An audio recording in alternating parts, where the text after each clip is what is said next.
You may have noticed that I'm now publishing AI-generated summaries of my podcasts and interviews and special reports on naturalnews.com. And these are very good summaries in terms of understanding the structure of each special report or each interview, and as well as, of course, condensing and summarizing the key concepts. But I want to answer the question that some people have raised. They might say, why are you using demonic technology on your website? Fair question, but first of all, it's not demonic technology. The technology is neutral, and it depends on who's using it, what their motivations are, and what their spiritual connection is. And AI can be used for evil, but it can also be used to enhance the effectiveness of those of us who are doing good things for the world. And most importantly, we can't stop AI. We can't stop the progress of technology. We can't stop even the internet, for example. We can't stop computing, nor do we want to necessarily. But we can choose how we interact with it. We can choose to learn to control it rather than allowing it to control us.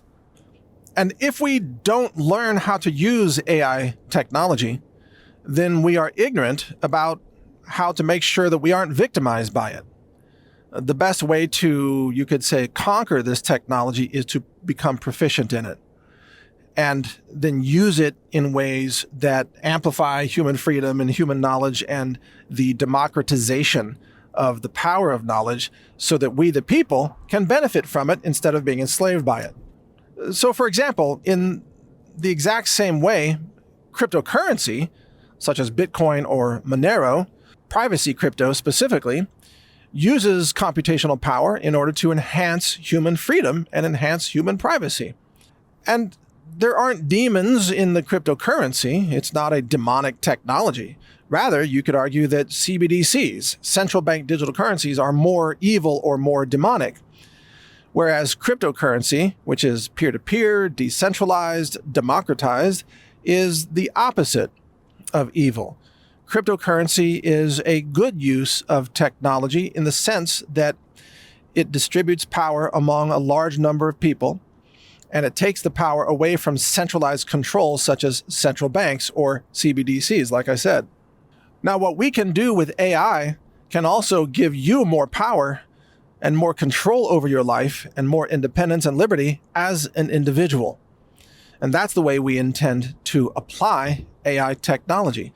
So when I publish AI summaries of my podcasts, what I'm doing is I'm letting the AI language model do some of the grunt work of summarizing the key bullet points of what I said in that podcast, but I would never let AI take over my podcast.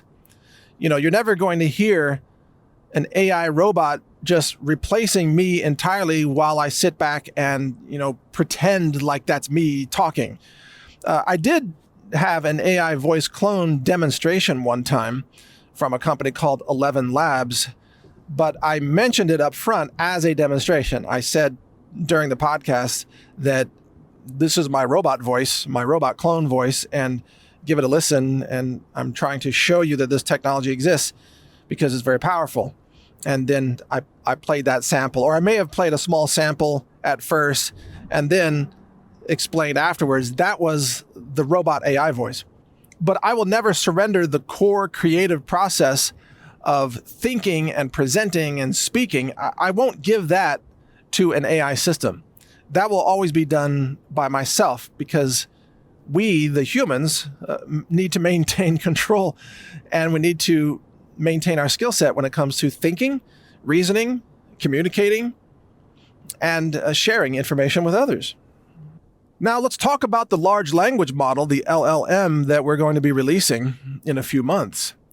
This large language model, which is based on AI technology, will allow you to use this research tool. You can ask it questions. You can get experimental answers as a research tool would provide.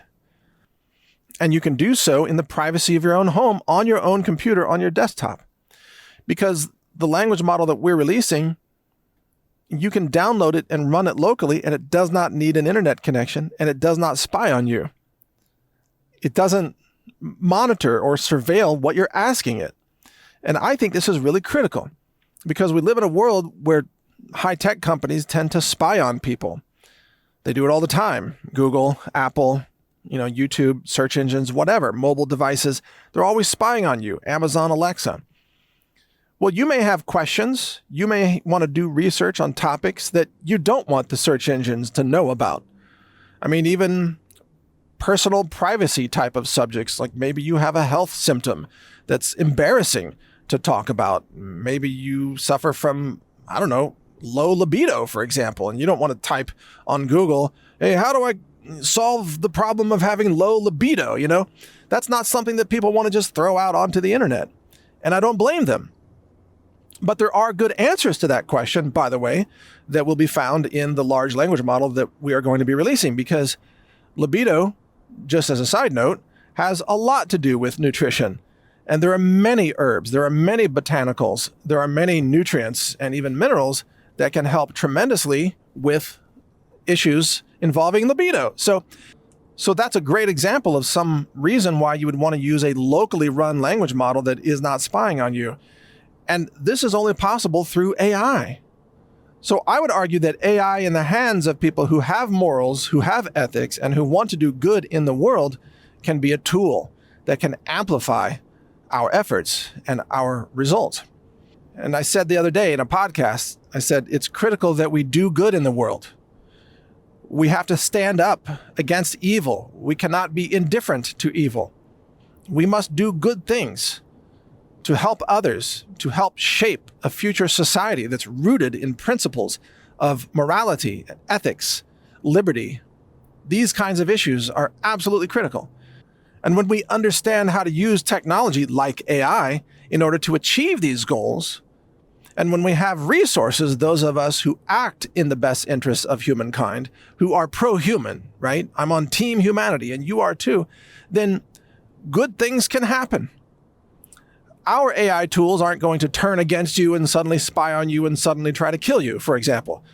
They're only going to serve as tools to help empower you with knowledge and information that can make your life more meaningful, more successful, more prosperous, more healthful, and other similar goals that are all positive. And finally, it's worth mentioning that I will never worship AI. I will never replace my relationship with Christ with an AI God. And I'm old enough and I think wise enough, I've had enough life experience that I'm not going to be easily sucked into some kind of fad of some claimed AI oracle or AI God being that claims to have all the answers. I'm not going to go to the church of AI, for example. No, not at all. I understand the bigger picture of the Creator and that we are beings given the gift of life and consciousness because of our Creator. And I understand the importance of protecting human life precisely because it is a gift from our Creator. And I'm never going to worship a computer or microchips. I'm not going to want to merge my brain with machines, and I don't even think that's possible. And the soul transcends silicon anyway. So don't worry about that aspect. If you're concerned I might get sucked into an AI cult or something, no way, not a chance. I'm probably one of the strongest anti-cultists that you'll ever meet. That's why I call out the climate cult all the time, by the way. And, the LGBT cult. I'm an anti-cultist. I'm a realist. So what I know is that we can use realistically and practically this information to accomplish the goals that are aligned with our values. And that's what we're going to use it for.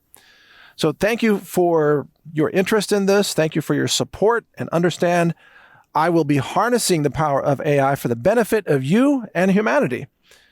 And I will never let an AI system take over my thoughts, my values, or my priorities. We use it as a research tool to magnify our efforts and nothing more. And as long as we understand this context, then we remain in control of AI. We harness technology. We use it so that it doesn't use us. And that's the path that I'm on, and I thank you for your support. Thank you for listening. You can find full transcripts And AI-generated summaries, by the way, of this podcast and other interviews and other podcasts and special reports at naturalnews.com. And be sure to listen to all my other podcasts at brighteon.com, BRIGHTEON.com. Thank you for listening.